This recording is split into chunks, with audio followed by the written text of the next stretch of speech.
Hi guys, good morning. So for today's video, umagang-umaga na dito. So yan, naiinitan na yung naiinitan na yung mukha ko. Kaya gising na tayo guys, gising na ako. So ang oras ngayon dito is 6:52 AM sa mag-aalas 7 na. So gising na ako. So ayan na guys, first thing na ginagawa ko every paggising ko is naka-lipstick pala ako na nakatulog kasi nag-vlog ako kagabi. So ayan. First na ginagawa ko every morning is banyo. Syempre, iihi, 'di ba?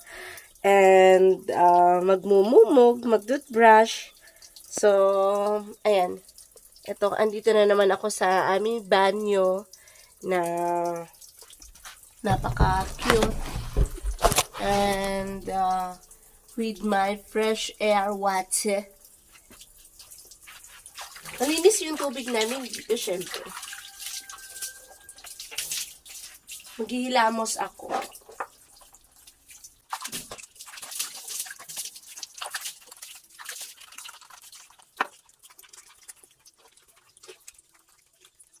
Para fresh yung pakiramdam kasi pag naghilamos kasi.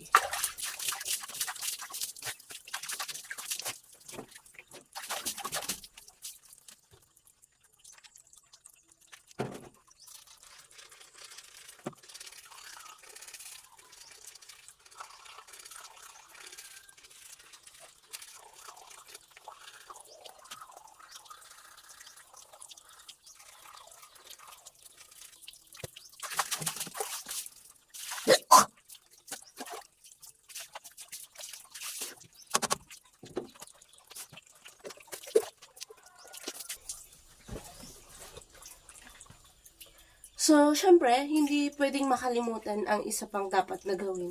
Pero, wag nyo nang tignan. So, yan guys. Okay, then, see you on our next. Okay guys, so natapos na ako sa banyo po. So, ang next na gagawin natin is, syempre, andito ako sa pinaglulutaan namin. So, syempre, gawa tayo ng apoy, di ba? So, ayan. Let's make fire. So, ang ginagawa ko sa paggawa ng apoy is kailangan ko ng takip ng takip ng alak. 2x2.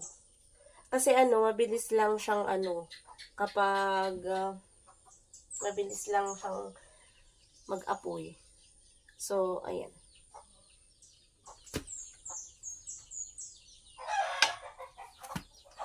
Papakita ko sa inyo. So, ayan guys. So, syempre, i-lighter natin to.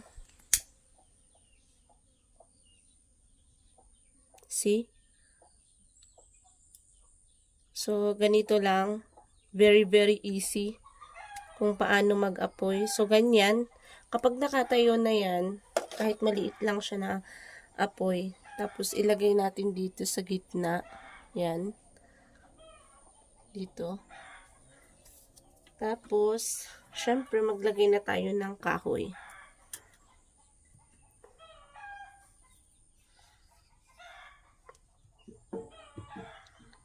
Ganyan. So, ganito dito sa probinsya. Puro kahoy lang. Lalong-lalo na pag summer dito. Dito kasi sa area ko, maraming maraming nyug. Kaya, sobrang libre yung yung mga panggatong. Sa mga walang panggatong dyan, hali lang kayo dito. Maraming Ang tawag namin dun sa ng nyug is palatang. So, pwede ka lang mamulot-pulot sa mga gaya ko. Pero walang nyug, 'di ba? Kasi may marami pang kahoy dito. So, yan mahaba. So, kailangan natin tukulin. Tukulin.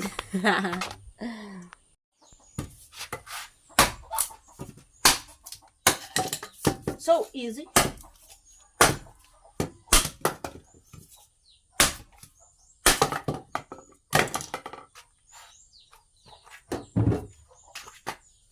So, ayan guys. Ito na yung panggatong natin. Dagdagan natin to.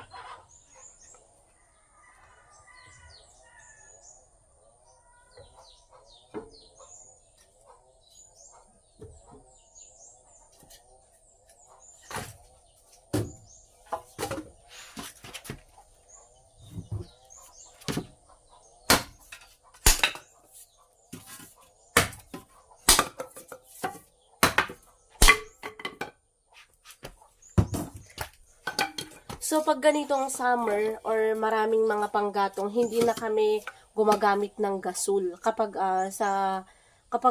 sobra yung ulan, so pag tag-ulan guys, yun, gumagamit kami ng gasol. Kasi, syempre, nauubos din naman yung panggatong lalo na pag tag-ulan. Kasi, maraming nagluluto yung lalong-lalo na masarap magsabaw, di ba? So, ayan na guys, yung apoy natin. Maapoy na talaga siya. So, yan. O, diba? Mabilis lang. Siyempre, ang unang-una kong niluluto. ang unang-una kong sinasalang is ito guys. So, tignan nyo yung ito. Pinaglulutuan namin ng tubig. Ang itim-itim, diba?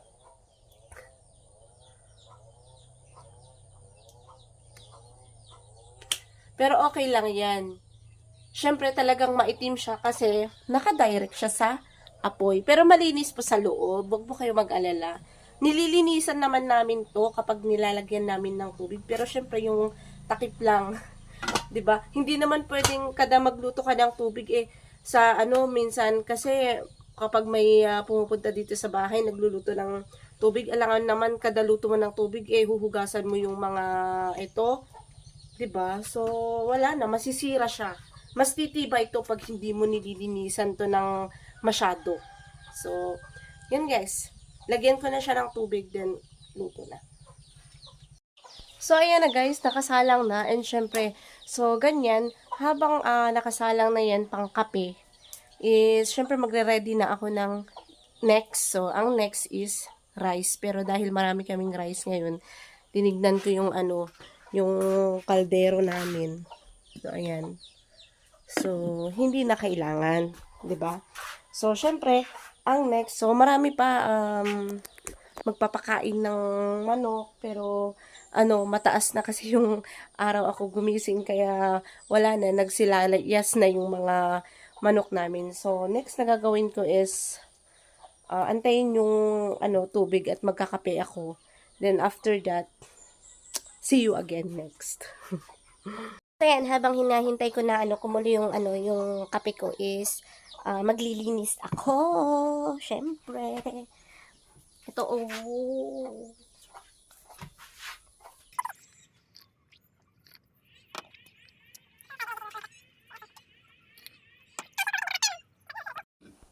Okay guys, so the last but not the least is, ang lagi kong ginagawa is ang magpakain ng baboy at maglinis ng kulungan ng baboy.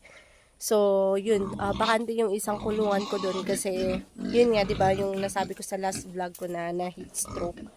So, ngayon, maglilinis ako dito sa kulungan na isa, tas magpakain, then after that, yun, rest. So, yun yung lagi kong rotation every day dito sa bahay bago pumunta sa pupuntahan. So, mostly, natatapos ko siya ng mga 9 a.m., 8 a.m., depende kung may next na pupuntahan. Kung may pupuntahan ako, is, syempre, mas madali, mas agahan ko, or else, kung wala naman, kahit 10 a.m. pa.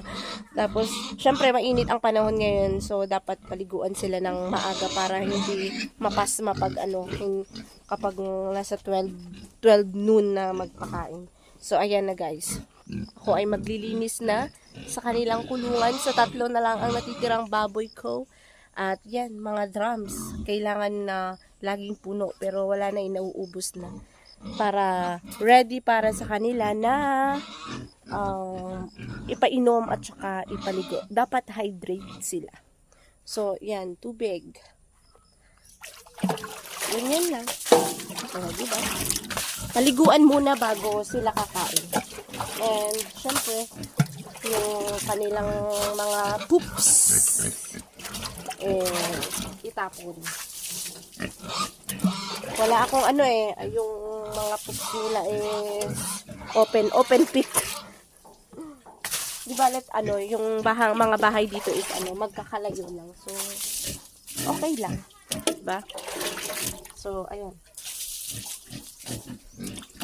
Yan lang naman ang routine ko every day, guys. Sometimes tumutulong naman yung asawa ko. Sometimes dalawa kami na gumagawa. So, ayan lang, guys. So, guys, sa mga hindi pa po nakapag-subscribe sa ating YouTube channel, please don't forget to subscribe and hit the notification bell para ma-update po kayo sa susunod pang mga videos. Thank you, guys. Bye-bye!